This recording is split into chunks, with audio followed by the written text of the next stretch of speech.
메릴라와 떠나는 칙칙복복 경제여행 같이 떠나보실까요? 집, 없어서는 안 되는 곳, 포근한 곳, 좋은 곳, 쉴 곳, 아늑한 곳, 사랑스러운 곳. 아무튼 집은 너무너무 중요하죠. 그런데 이 집들이 남겨지고 버려져서 사회적 문제가 된다는 사실 알고 계셨나요? 이웃나라 일본을 잠시 살펴볼게요. 일본은 이미 빈집 문제가 오래된 골칫거리로 자리 잡았습니다. 일본의 빈집 비율은 2020년 기준 13.6%로 8채 중 1채꼴로 빈집이라고 합니다. 전문가들은 2040년이 되면 일본의 빈집이 2천만 채를 넘어설 것이라고 분석했습니다. 일본은 빈집 문제로 지방 소멸 위험이 제기되고 있고요. 빈집 문제가 국가적 과제로 여겨지고 있습니다. 그렇다면 우리나라, 한국의 상황은 어떨까요? 과연 빈집 문제로부터 멀리 떨어져 있다고 할 수 있을까요? 2023년 기준 전국 평균 빈집 비율은 7.9%라고 합니다. 약 153만 5천 호이고요. 지속적인 빈집 증가 현상을 보이고 있다고 해요. 우리나라도 빈집 문제로부터 안전하다고 할 수는 없는 상황이죠. 그렇다면 빈집이 왜 문제가 되는 걸까요? 집이 비어있는 게 무슨 문제라고요? 사실 문제가 많습니다. 유휴 토지 등의 자원을 낭비하는 문제부터 시작해서 빈집이 범죄의 온상이 될 가능성이 크다는 문제까지 있는데요. 그렇게 되면 그 지역에 더더욱 사람들이 모이지 않겠죠. 이러한 빈집 기반 범죄의 증가는 지역의 슬럼화와 경기 침체로 이어지고 그 지역뿐 아니라 인근 지역에까지 영향을 주게 됩니다. 그럼 빈집은 대체 왜 생기는 거예요? 집을 사고 싶어하는 사람들이 이렇게나 많은데 말이죠. 첫 번째 원인은 인구 구조의 변화예요. 일본의 빈집 문제도 이 요인이 가장 큰 원인인데요.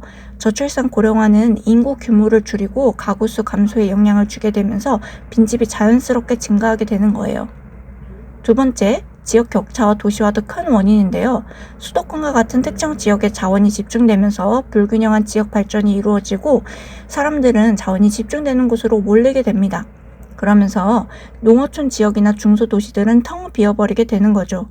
특히 젊은 인력이 일자리와 교육 기회 확보를 위해 대도시로 이전함에 따라 지방은 경제 침체 및 산업 기반 약화의 문제를 겪게 되고 이는 지방의 주택에 대한 매력을 떨어뜨리게 되어 빈집이 증가하게 됩니다.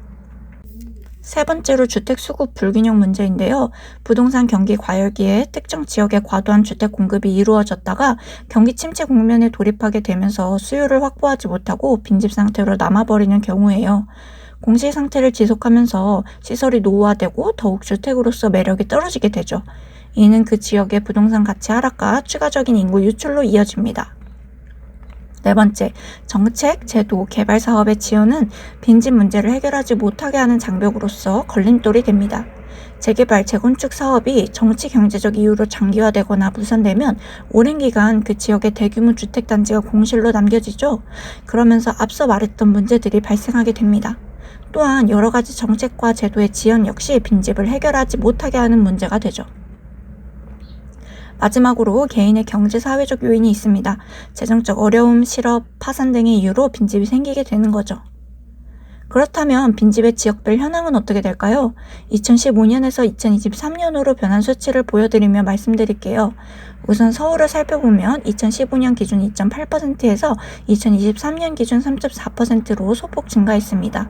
이는 전국적으로 가장 낮은 수준이에요. 저출산 고령화로 인구는 감소하지만 지역 불균형으로 인해 자원이 서울에 집중되면서 많은 인구가 서울에 모이게 된 이유겠죠? 경기도는 5.9%로 증가했습니다. 신도시가 개발되고 경기도 외곽 지역, 즉 덜 발달된 곳에 인구가 유출되면서 빈집이 증가한 것으로 보여요. 인천은 주택 공급이 수요를 넘어섰기 때문에 빈집이 늘어났다고 판단된답니다. 부산은 7.4%에서 8.6%로 증가했어요. 이제 수도권을 벗어나면서 수치가 올라간 것을 느끼실 거예요. 도시 내 노후 주거지 및 일부 지역 경제가 침체하면서 이렇게 빈집이 증가하였다고 분석됩니다. 대구는 부산보다는 낮지만 그 증가율이 더 가파른데요. 2022년에 유독 많은 인구 유출이 있었다고 해요. 세종은 특별하게도 빈집 수치가 줄었는데요. 2015년에는 매우 높은 빈집 비율을 보였으나 평균적인 빈집 비율로 줄어들게 되었는데 이는 세종시를 행정도시로 개발하면서 인구가 유입되어 빈집이 빠르게 해결된 것으로 판단됩니다. 지방권으로 가면서 더욱 빈집 비율이 높아지는데요. 강원도는 인구 감소와 지역 경제 침체로 인해 빈집 비율이 높으면서 증가했고요. 전남은 전국에서 가장 높은 빈집 비율을 보이는데 이는 강원과 비슷한 이유라고 할 수 있어요. 제주도는 관광 개발과 투자 확대에도 불구하고 빈집 비율이 대폭 상승하였답니다. 여기까지 오셨다면 궁금한 점이 많이 생기셨을 거예요. 과연 빈집 발생의 경제학적 원리는 뭘까? 빈집 관련해서 어떤 정책들이 시행되고 있지? 회사채 수익률, 통화량 등의 거시경제 변수들과 빈집 비율 간의 상관관계는 어떻게 될까? 궁금하시다고요? 그럼 다음 시간에 계속 이어보아요. 재밌겠다!